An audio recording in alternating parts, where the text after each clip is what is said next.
Good evening, everyone, and welcome to Digging Deeper number 115. The mission of our Digging Deeper moments is to take God's Word to God's world. We are so glad that you've joined us. We saw last week that like the Old Testament, the New Testament is arranged in 4 sections. Last week we looked at the foundation of the New Testament, the 4 Gospels of Jesus Christ, or what I call the Law of Christ. Today we begin our study looking at the book of Acts, which is the one historical book in the New Testament. It's what we're likening to the floor of the house of the New Testament. And so the book of Acts records historically the spread of the gospel of Jesus Christ from Jerusalem to Rome.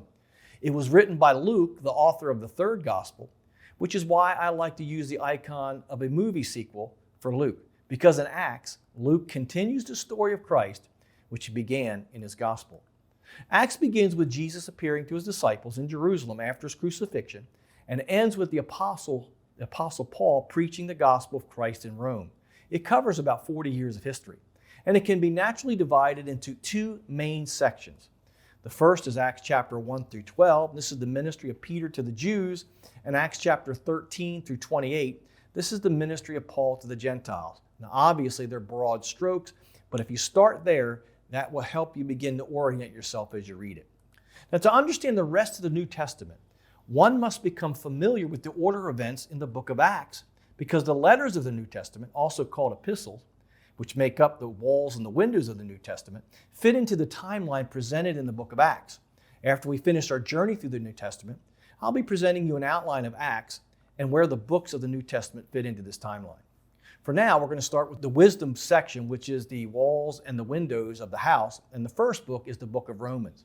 The icon I like to use for Romans is a seminary professor, because Romans has been called the only theological treatise in the New Testament.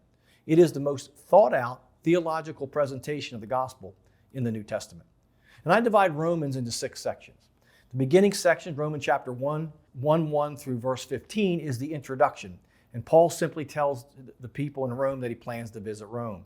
In chapter 1, verses 16 through 5:21, Paul presents his gospel, which basically says all have sinned and are in need of Christ. In Romans chapter 6 through 8, Paul presents the gospel and compares it with the law of Moses, and he speaks of the relationship between the two. In Romans chapter 9 through chapter 11, we learn of the destiny of Israel. Chapters 12 through chapter 15, verse 13, we learn of practical Christianity. And in chapter 15 through 14, to the end of the book, we learn of Paul's ministry, his upcoming plans. He gives a personal greeting and a prayer. Now, Romans is followed by 1 Corinthians.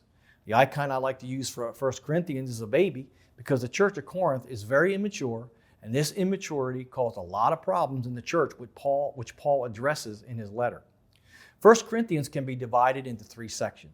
In chapters 1 through 6, Paul deals with problems reported to him about the church: division, lack of church discipline, lawsuits, and immorality. There's some serious problems. In 1 Corinthians chapter 7 to chapter 15, we learn of questions that the church of Corinth wrote to Paul about. So he's answering their questions. Questions like about marriage, food offered to idols, head coverings, the Lord's Supper, spiritual gifts, and the nature of the resurrection of our bodies. And finally, in 1 Corinthians 16, Paul gives instructions for a soon arrival. 2 Corinthians follows 1 Corinthians. In 1 Corinthians, the problems that are talked about in 1 Corinthians had some major impact on the church of Corinth, and they were somewhat solved, but this problem still remained. And so they resurfaced, so Paul had to address the Corinthians again. There were those at Corinth, for instance, who were challenging Paul's authority as an apostle. And so Paul not only wrote to continue to fix some of the problems there, he wrote to defend his ministry and to provide further instruction for his upcoming visit. Because there were some who were challenging his authority, I like to use the icon of riding a bike uphill against a wind and the rain for 2 Corinthians, because Paul had to deal with some opposition, and it wasn't easy. And so 2 Corinthians has 3 main sections. In 2 Corinthians chapter 1 through chapter 7, Paul defends his ministry, and he basically says no one has sacrificed for the Corinthian church like he had. In 2 Corinthians chapter 8 through 9, Paul gives instructions about the offering that he had been taking for the saints who were suffering in Jerusalem. And in 2 Corinthians chapter 10 through chapter 13, Paul gives instructions on how to prepare for his upcoming visit. And that's where we'll pick it up next week. If this lesson has helped you, please share it with a friend, like us on Facebook, follow us on Instagram, or better yet, subscribe to our YouTube channel. And if you'd like to partner with us as we take God's Word to God's world, you can do so by going to our website and clicking the How to Give tab. I hope to see you next week. God bless.